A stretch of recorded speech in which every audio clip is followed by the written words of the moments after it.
Amos, onder andere bekend geworden met de hit Cornflake Girl, is op dit moment op tournee vanwege haar nieuwe album Scarlet's Walk. Marlene sprak met haar in Ahoy. Scarlet's Walk, it's not only wonderful music, but it's also a novel, a story about the history of America. Why did you feel the need to make a story about this subject? I guess the history that I was exposed to from my grandfather, who was Eastern Cherokee, was very different than what we were taught in our schools. As events happen in the world, the story started to show itself, and Scarlet took me by the hand, really, and there was no saying no to her. De cd Scarlet's Walk is deels geïnspireerd door 11 september. En door haar dochter, Natasha.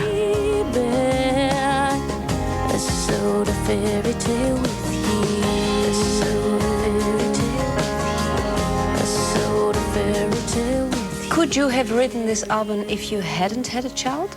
I see things differently since I became a mom, and feel really differently inside because of it. I was older when I became a mom, so I was ready to show up.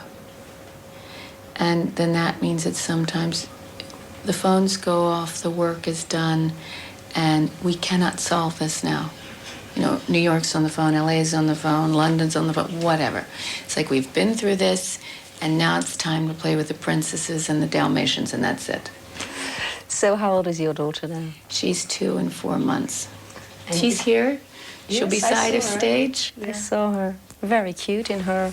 I think she was dressed in a princess. Probably, yeah. Is she always with you on tour? She's always with us, yeah. Yes. But she's still young, 2.5. What will you do when she has to go to school? And it will not be so easy when she's 6, 7, 8. Different. I mean, right now we know that this is a different time, and that's why this is sort of our endless tour, because we're all together backstage in Rotterdam, and Tasha's running around with her wings on, and it just doesn't get better than that. Nothing comes, yes, I know what you have an extraordinary musical talent. You were 2, I think, or 2.5 when you played the piano, and at the age of 5 you went to the Peabody Conservatory. Were you a perfect student? I wish I had studied a lot more, because I pay for it daily, and then I was just more interested in the social side of things.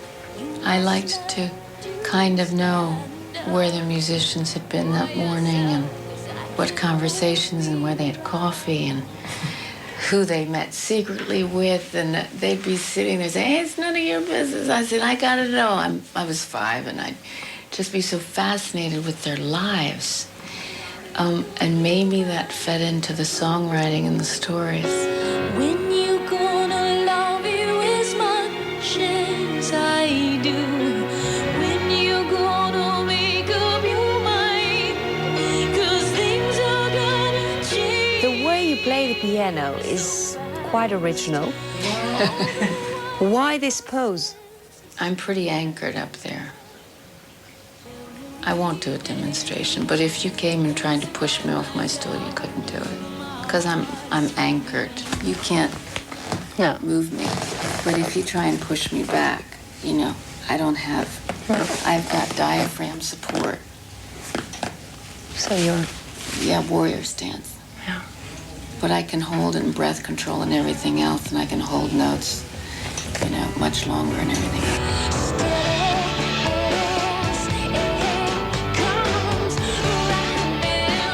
Are you still nervous before a concert? Sometimes it's like a date. Oh. You know? Yeah. And you've gotten ready, and sometimes it's more like a seduction, a dance, the flamenco. And what is it tonight? Oh, it's the flamenco tonight. Okay, I have a little present for you. I wanted to thank you for the interview. Oh, just to notice. I really loved that. Yes? Yeah, you're good at what you do, aren't you? Thank you. She's good. Thank you very much.